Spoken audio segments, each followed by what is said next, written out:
The much-talked-about live-action version of The Little Mermaid finally came out. The original Little Mermaid is white, and that's because the person who created The Little Mermaid is European. So The Little Mermaid is white, and it was controversial to make her a person of color instead of a white person. They say it's because of PC political correctness based on Disney's definition of correctness. I don't know about that value judgment, and until I saw the movie, I thought, why should I? Disney went through a really rough patch in the past, and I think the first thing that really brought them back to their former glory was The Little Mermaid. Which I think was a little bit of an anachronism because they were making family movies, and I remember Touchstone and things like that. And I think the first thing that really brought them back to their former glory was The Little Mermaid. Which was animated, and it was a huge hit because it was a musical, and it had songs in it, and then they really peaked with Beauty and the Beast, and then The Lion King. Now, Disney is at the top of the heap, along with Marvel, and they're doing live-action adaptations of their old favorites. And it's all because of the advancement of technology, because if you're going to live-actionize an animation, it's not going to be childish. It's going to be about how you can capture the feel of the animation and still look natural when you're watching it. And so Aladdin was a huge hit in the live-action world, with the expectation that anything that Disney did live-action, it was going to be hugely successful. The Little Mermaid, again, was a controversial one, and it got people's attention, unfortunately. More in the way of not wanting to see it than wanting to see it. I wasn't really looking forward to seeing it, but somehow I ended up seeing it. And I have to say that I didn't find it terribly entertaining, and I didn't find it terribly unentertaining, and I think the director, Rob Marshall, has made a lot of family movies that are kind of relaxing to me, and I think he's a good fit for this movie. The movie was controversial from the beginning, and it makes sense when you see it for yourself that The Little Mermaid isn't white.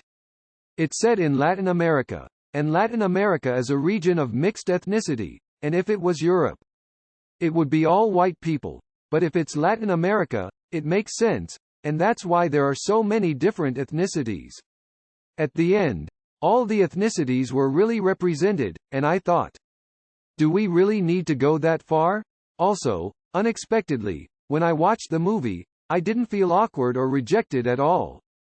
Ariel Halle Bailey has a longing for the human world on the water, where not everyone thinks positively of humans, including King Triton Javier Bardem, who considers Ariel's ideas to be immature. Prince Eric Jonah Hauer King is out at sea on a boat, which Ariel sees, and when she saves him in a moment of danger, he looks for her.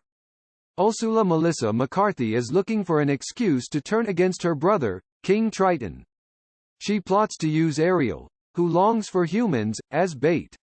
Ariel travels to the surface and spends some time with Eric. To help her along the way are Scuttle Equifana the bird, Sebastian David Diggs the crab, and Flounder Jacob Tremblay the fish. The story itself is probably familiar to most people, as it's a very popular fairy tale and has been widely adapted for animation. I did doze off a bit during the movie, but maybe that's because I already knew the story. It was fun when the very familiar, Under the Sea, came on. But unfortunately, it's already a well-known song, and I would have liked it to be a little more fun and raucous. When it was animated, it had less of that feeling. I think even if you make a live-action movie, it's not easy because it's set in the sea, so it's all about how naturally you look in the sea, and I think the technology has improved. So they were able to do it, and they did a good job of capturing the feeling of being in the sea. The only time it was a little bit ridiculous was when they were on the surface and not in the ocean. But Ariel had all her hair tied up, so it didn't make a difference. King Triton's hair is very well done and natural when he's in the ocean, but when he's on the surface, it's kind of weird. The action when Ursula is trying to get rid of Ayla and Eric in the ocean is pretty cool, and the way she creates the whirlpools in the ocean and the giant churning of the water is pretty cool, and the fact that the queen isn't white because it's set in Latin America is pretty unique. I wonder what it would have been like to focus more on Scuttle and Sebastian and Plunder, because I think it would have made the story a little bit more interesting. It's interesting to note that on YouTube, the song sung by Daniel from Newsine got a lot more views than the one sung by Halle Bailey. So I think Halle Bailey's impact was a little bit less. By the way, it's hard to imagine them kissing in a movie like that. It's like the movie ends when they kiss, like in Mission.